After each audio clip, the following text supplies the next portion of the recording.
la diversité des dons, la diversité des ministères, la diversité de l'opération, de la manifestation du Saint-Esprit dans chacune de nos vies.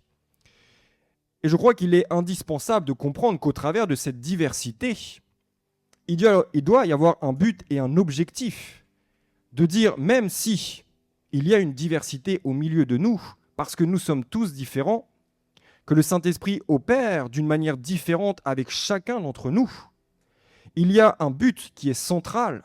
Et ce but qui est central, c'est que cela doit amener une utilité qui est commune à chacun d'entre nous. Cette utilité qui est commune, cela veut dire que nous devons nous incorporer dans une œuvre, dans un mouvement, dans quelque chose qui aura un bénéfice qui est commun. Et donc certains disent, oui, mais moi, oui, je ne suis pas comme les autres, j'opère d'une manière différente, j'ai des dons que les autres n'ont pas, j'ai des talents que les autres n'ont pas. Mais nous devons comprendre que même si nous sommes différents, qu'il y a une diversité. Et c'est là où il y a un trésor, c'est que nous sommes tous différents et que le Saint-Esprit se plaît à la diversité, que Dieu se plaît à la diversité. Je ne parle pas de la diversité des cultures, je ne parle pas de la diversité de la couleur de peau, et même si parfois ces choses créent des barrières. Il y a du racisme parfois même dans les églises. Et j'ai entendu des pasteurs dire des choses, je me suis dit, mais ils sont dans cette culture de cultiver le racisme et le fait d'ériger parfois des murs, des barrières entre la couleur de peau, entre les cultures, les coutumes. Et donc, on voit qu'au fur et à mesure, ces choses ont amené la division. Mais le Seigneur dit, bien que je me manifeste au travers de Dieu le Père, de Dieu le Fils et de Dieu le Saint-Esprit, notre rôle est d'amener le corps de Christ dans un but et un même but, une unité commune et un désir d'œuvrer et de changer les choses ensemble dans notre diversité. Il y a diversité de dons, mais le même esprit.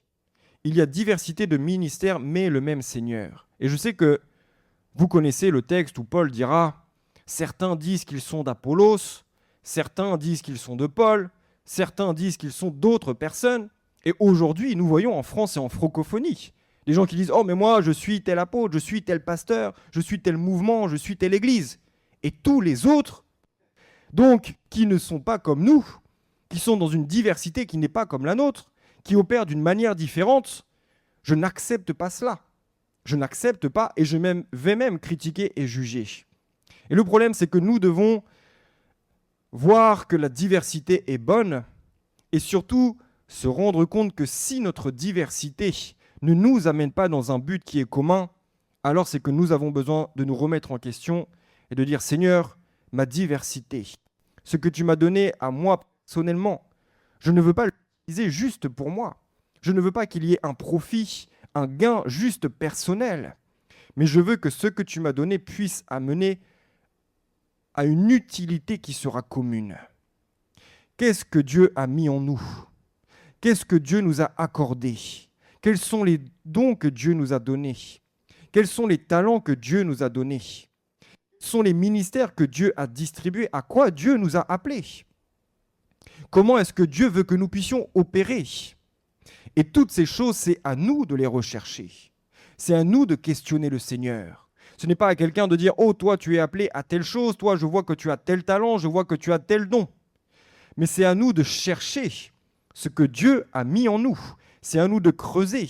Vous savez, un cultivateur ne va pas dire « Oh, je vais attendre que la chose pousse pour voir ce que cela va donner. » Non, il va chercher. Qu'est-ce qu'il y a dans la terre? Qu'est-ce qu'il y a en moi?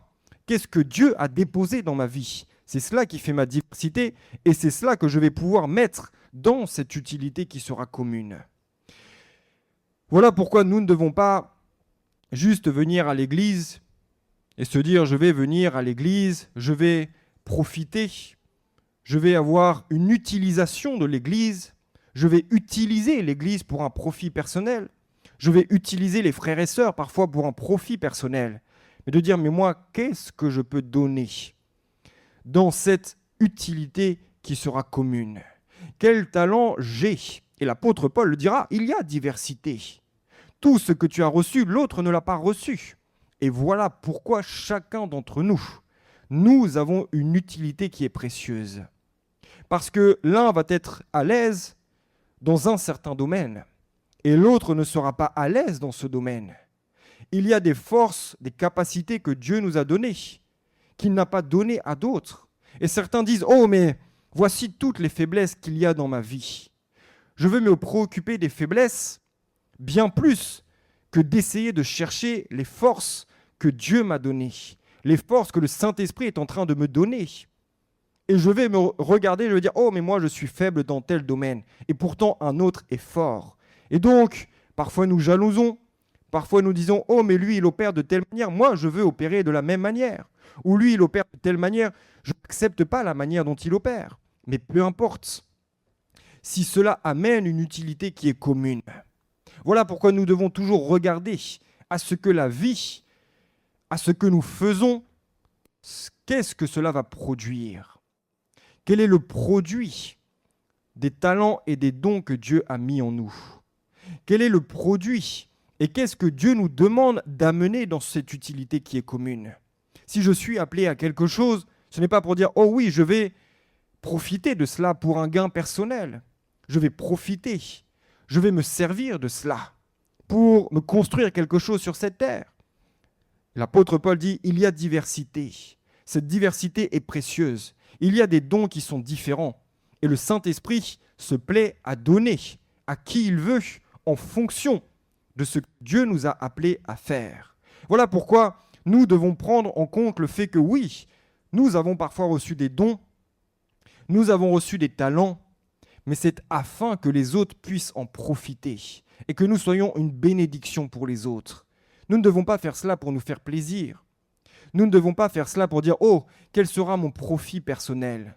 Qu'est-ce que je vais pouvoir acquérir si je prophétise, si je guéris les malades, si je fais des miracles? Oh, quel va être mon profit pour moi ?» Si nous voyons comme cela, je vous assure que nous n'avons pas compris ce que l'apôtre Paul a dit. Il a dit « Toute cette diversité, tous ces dons, tous ces ministères, toutes ces opérations différentes avec lesquelles le Saint-Esprit travaille dans nos vies, cela doit amener à ce que notre vie ne soit pas mise en lumière, mais à ce que les autres puissent être en bénédiction de ce que vous allez pouvoir partager. Si tu as reçu le don de prophétiser, sache que ce don n'est pas là pour contrôler les gens. Sache que ce don n'est pas là pour amener ta vie en lumière. Mais cela est venu dans ta vie afin que tu puisses être une personne qui va exhorter, qui va fortifier, qui va encourager les autres. Voilà pourquoi nous ne devons pas dire « Oh, mais j'avais ce don » ou « J'ai ce don, mais aujourd'hui il ne se manifeste plus. » Tant pis. Non, nous devons rechercher cela parce que nous savons que cela va être un bénéfice pour les autres. Combien de personnes ont besoin d'être encouragées? Combien de personnes aimeraient entendre quelqu'un dire « Oh, le Seigneur m'a parlé pour toi. Voici la parole d'encouragement. Voici ce que le Seigneur est en train de me montrer pour ta vie. Ne te décourage pas, mon frère, ma sœur. Dieu t'aime. Dieu a prévu cela pour toi. Ne te décourage pas. » Voilà pourquoi le Saint-Esprit opère. Voilà pourquoi le Saint-Esprit donne des dons et des talents. C'est afin que nous puissions les utiliser pour les autres, l'utilité commune. Et aujourd'hui, on se dit « Oh, mais moi, je veux profiter. Moi, je veux qu'il y ait un bénéfice pour moi. Et donc, si je ne prophétise plus, ce n'est pas grave. Parce que là-dedans, il n'y avait pas de bénéfice pour moi. Si Dieu m'a donné un charisme pour encourager, je vois que finalement, il n'y a pas de profits qui peuvent être pour moi. Mais le profit est uniquement pour les autres, bien évidemment. Parce que ce que Dieu t'a donné, ce n'est pas pour toi. Dieu t'a donné pour les autres, pour l'utilité commune. Or, à chacun, la manifestation de l'Esprit est donnée pour l'utilité commune.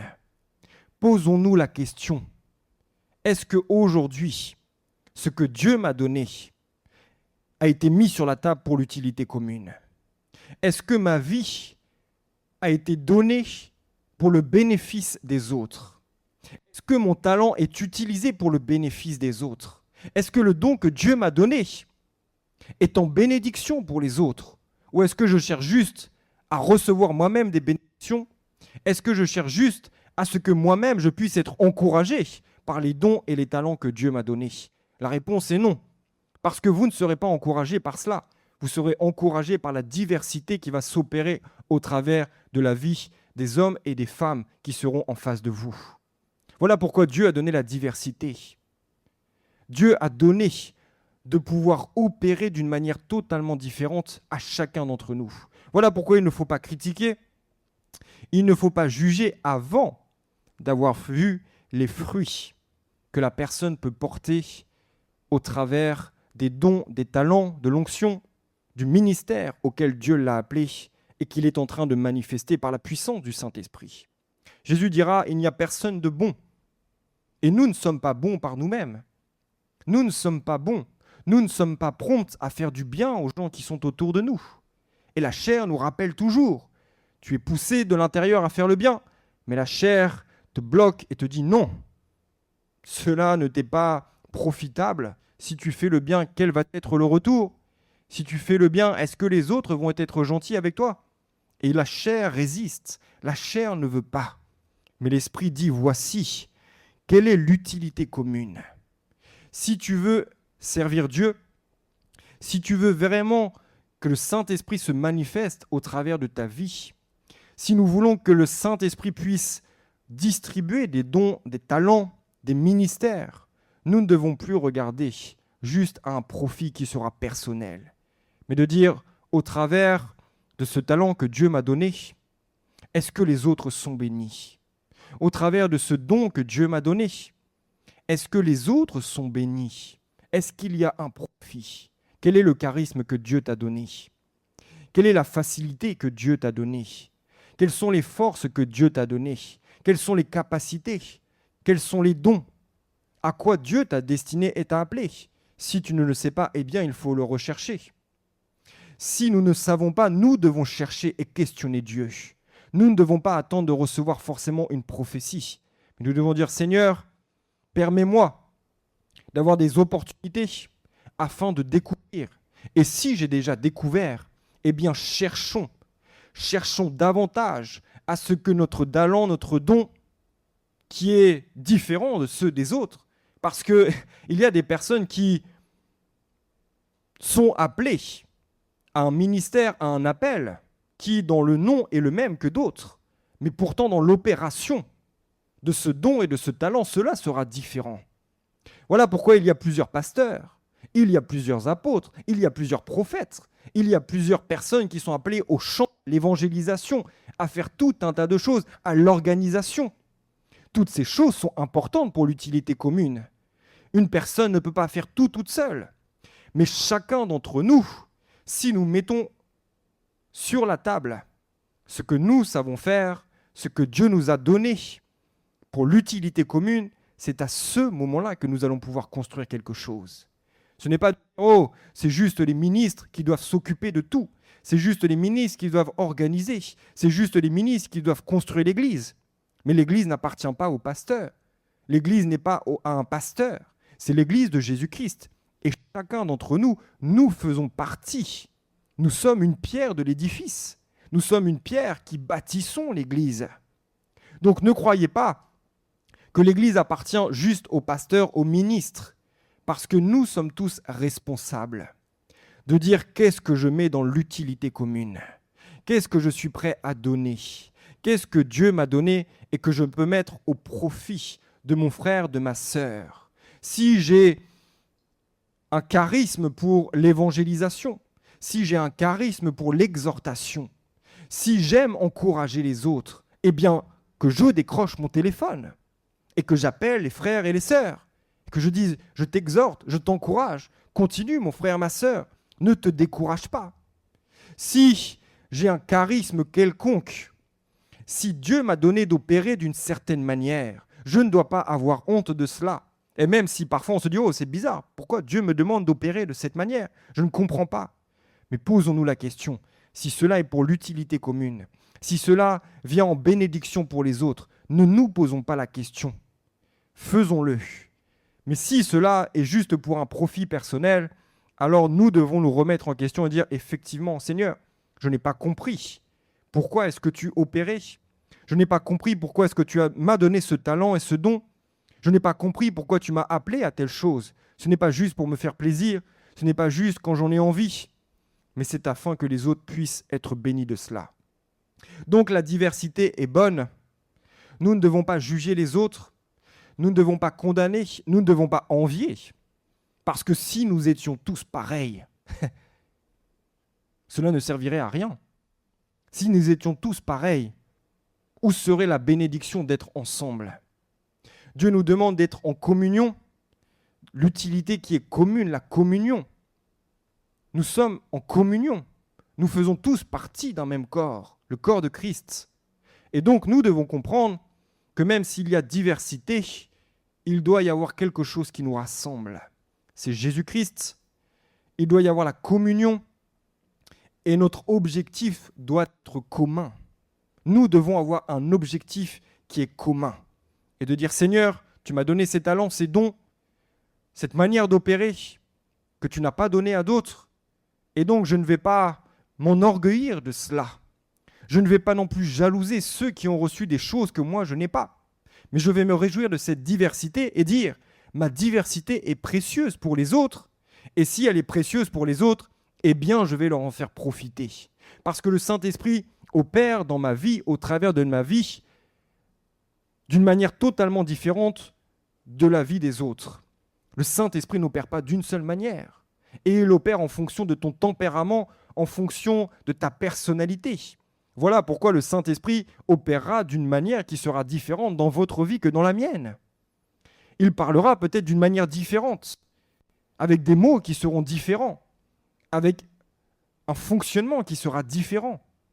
Et donc nous ne devons pas nous arrêter à dire « Oh, s'il opère de telle manière dans la vie de cet homme, de cette femme, il doit opérer de la même manière dans ma vie. » C'est faux, parce qu'alors nous sommes en train de nous tromper et nous passerons à côté parce que le Saint-Esprit te dira « Voici, je veux opérer de cette manière. » Mais tu ne l'acceptes pas, tu ne le veux pas, parce que tu veux que j'opère de la manière dont j'opère dans la vie de quelqu'un d'autre. Mais pourtant, je ne t'ai pas appelé à faire la même chose que l'autre. Voilà pourquoi nous devons chercher. Et nous devons dire, une fois que j'ai trouvé, Seigneur, le charisme, une fois que j'ai trouvé comment est-ce que tu voulais opérer au travers de ma vie, une fois que j'ai découvert les dons que tu as mis dans ma vie, Seigneur, permets-moi que cela puisse être utile. Permets-moi que les autres puissent être au bénéfice de cela.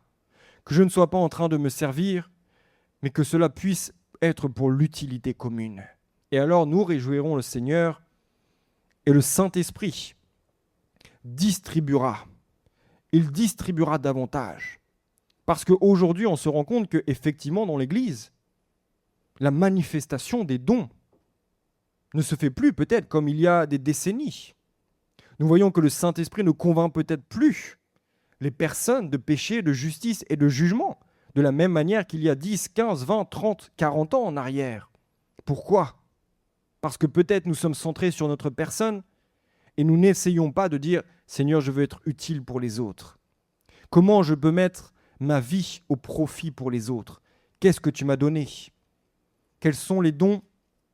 Quel est le ministère auquel tu m'appelles ? » Quand je parle de ministère, je ne dis pas juste les ministères de Éphésiens, chapitre 4, les ministères de la parole.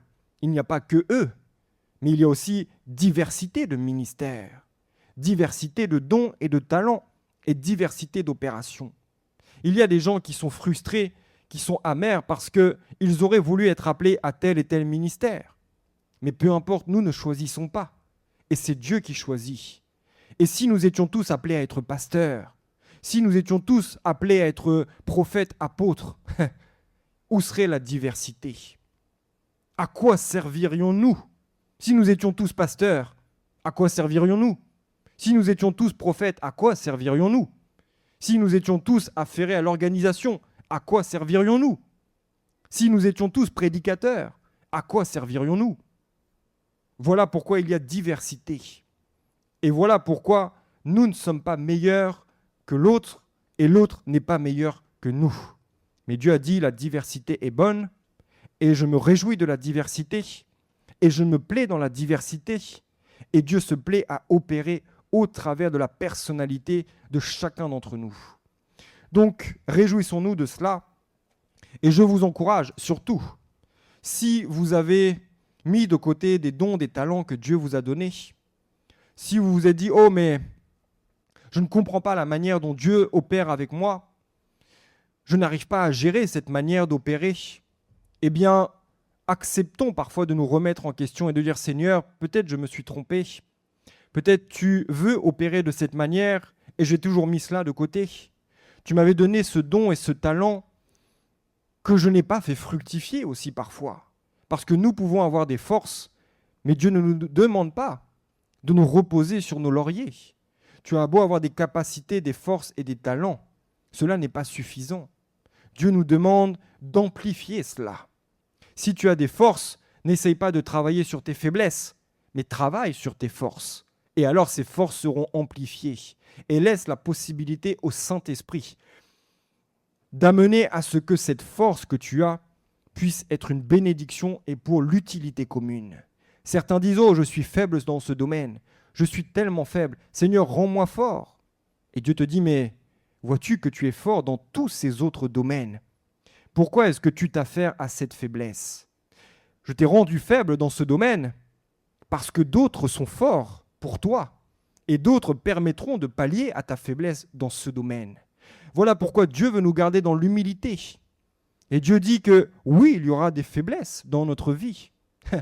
Oui, il y aura des choses que nous arrivons peut-être moins bien à faire que d'autres. Oui, il y a des domaines où nous sommes moins compétents que les autres. Et nous voyons cela comme des faiblesses. Et Dieu dit, mais ce n'est pas forcément des faiblesses. C'est parce que je me plais dans la diversité. Et là où toi, tu n'es pas capable de le faire, les autres sont capables de le faire.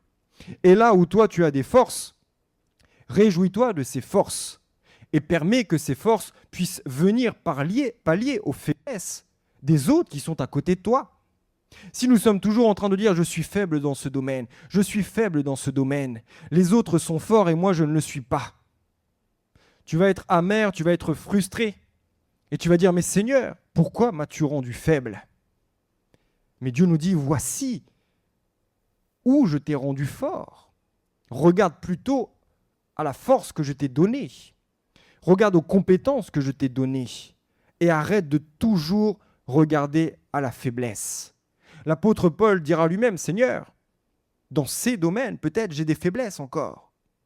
Il y a une écharpe dans la chair. » Et Dieu dit, « Peu importe, ma grâce te suffit. » Peu importe, là où nous sommes faibles, Dieu nous fortifie et Dieu permettra qu'il y ait des personnes qui viennent pour pallier aussi à la faiblesse qu'il y a dans notre vie, afin que, unis dans un seul objectif, unis à vouloir que ce que nous avons reçu soit pour l'utilité commune, nous puissions ensemble être forts, être fortifiés dans la foi, être fortifiés par celui qui nous a appelés, par celui qui nous a distribué des dons et des talents, par celui qui opère au travers de nos vies. Voilà pourquoi nous devons nous aimer, que nous devons nous encourager et que nous ne devons pas voir la force de l'autre comme un moyen de nous faire revenir et nous culpabiliser et de dire « Oh, mais moi, je suis tellement faible dans ce domaine, je suis mauvais. Je suis mauvais. » Non, c'est juste que Dieu aime la diversité et que Dieu dit « Là où j'ai rendu quelqu'un fort, j'ai accepté que dans ta vie, ce soit une faiblesse. Mais là où toi, tu es fort, l'autre est faible. Mais ensemble, vous êtes forts.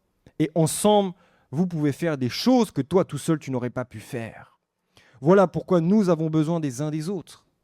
Nous avons besoin de nous encourager, de nous fortifier et de dire « Seigneur, ce dont tu m'as appelé à faire, je veux vraiment me réjouir et je veux surtout voir le visage de ceux et de celles pour qui je vais être une bénédiction, être réjoui et profiter de ce don, de ce talent, de cet appel, de ce charisme que tu m'as donné, de pouvoir opérer d'une certaine manière. » C'est cela que nous devons rechercher. Et c'est cela que nous devons chérir le plus.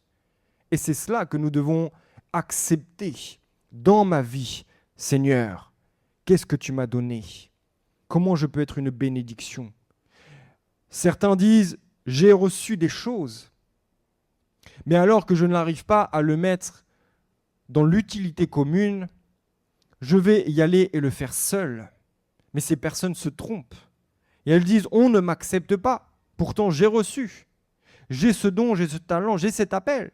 Mais on ne m'accepte pas et je ne peux pas avoir d'utilité commune. À ce moment-là, il ne faut pas remettre en question ce que Dieu nous a donné. Mais il faut remettre en question le fait que peut-être nous ne sommes pas encore aptes. Que notre cœur n'a pas encore été suffisamment changé et transformé par Dieu pour que ce qu'il nous a donné, nous puissions arriver à ce stade où les autres vont pouvoir en bénéficier. Beaucoup ont été appelés, beaucoup se sont élevés et ont dit « je suis appelé à telle chose, j'ai reçu ce don », mais pourtant le caractère n'avait pas été changé, le cœur n'avait pas été transformé. Et donc, ils n'ont pas été acceptés là où ils ont été. Et ils ont dit « oh, ces gens n'ont pas reconnu, ces gens n'ont pas accepté ». Et donc, étant frustré et amer dans mon cœur, je crois que finalement, je ne suis pas appelé pour une utilité commune, mais que je suis appelé pour faire quelque chose moi-même de mon côté. Grave erreur. Et Satan vient aussi pour essayer de nous tenter dans ces choses, de dire, mais voici, dans cet endroit, ils ne t'ont pas reconnu.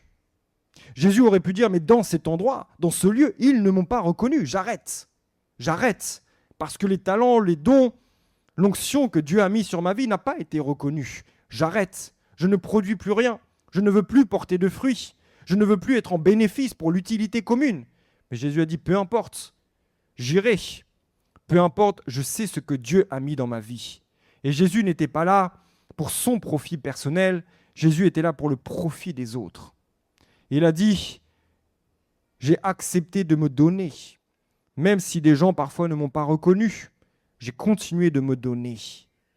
Et Jésus n'avait pas besoin de changer de caractère, son cœur n'avait pas besoin d'être changé et transformé. Mais le Saint-Esprit nous apprend au fur et à mesure de notre vie. Pourquoi n'as-tu pas pu porter le fruit escompté? Pourquoi n'as-tu pas pu manifester le don, le talent? Pourquoi n'as-tu pas pu opérer de la manière dont je voulais que tu opères? Bien souvent, c'est parce que notre cœur n'a pas été changé et que nous n'avons pas accepté de nous faire accepter par les autres. Vous savez, et je me souviens encore aujourd'hui, quand j'ai appris qu'on m'a dit « tu seras appelé à être pasteur », vous savez, parfois on se dit « oh, toute parole qui est dite, toute prophétie qui est dite est actée et va forcément s'accomplir ». Mais la chose qui m'a le plus parlé, c'est lorsque le pasteur m'a dit « mais tu sais, tu as beau être appelé. Le plus important, ce n'est pas le fait que tu sois appelé, mais c'est le fait d'être accepté dans l'appel dans lequel Dieu t'a appelé. C'est que le cœur des gens puisse être gagné, non pas de manipuler, non pas de vouloir contrôler, mais que les gens disent « effectivement, nous reconnaissons que le cœur de cette personne est véritablement un cœur que Dieu a changé, a transformé, et que ce cœur est un cœur que Dieu a appelé pour telle et telle chose. » Mais ce n'est pas de se dire, de se lever, de dire « je suis appelé à être pasteur, vous devez m'accepter, j'ai reçu tel talent et tel don, vous devez m'accepter avec mon mauvais caractère, avec ma susceptibilité, avec mon orgueil, vous devez m'accepter parce que Dieu m'a appelé. Croyez-moi, vous ne serez d'aucune utilité commune.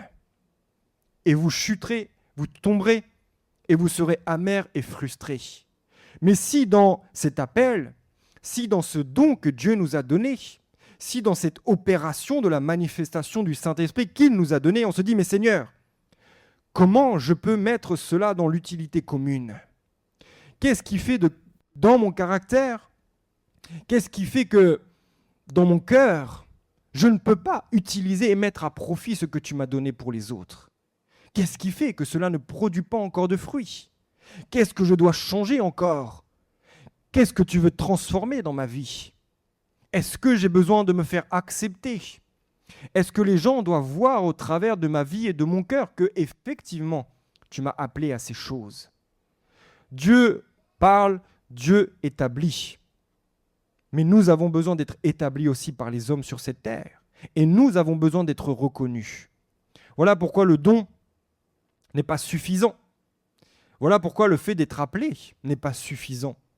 Encore faut-il que les hommes le reconnaissent, nous acceptent et disent « Nous acceptons de t'établir dans la charge et dans l'appel que Dieu a mis sur ta vie. » Nous avons reçu et on se réjouit de ce que nous avons reçu.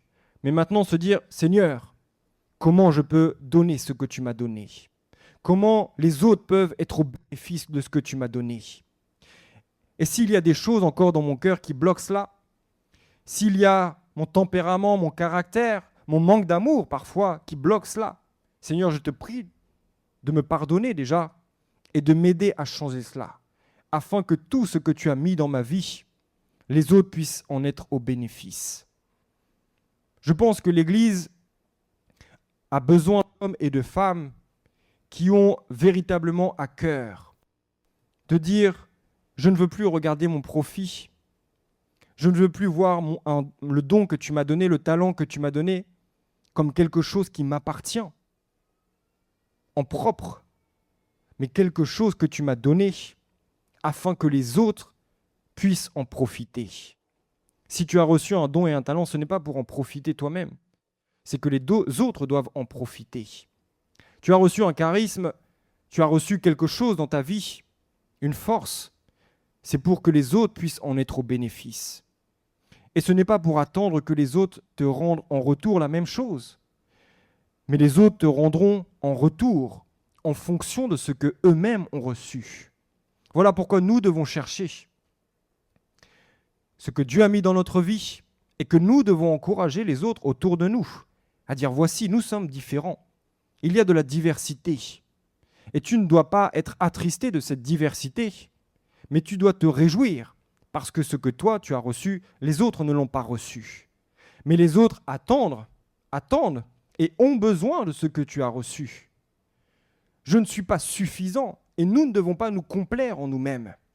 Celui qui se complaît en lui-même, qui dit « je n'ai besoin de personne, je ne veux rendre compte à personne, personne ne peut m'apporter quoi que ce soit », c'est une grave erreur, parce que nous ne pouvons pas nous complaire en nous-mêmes.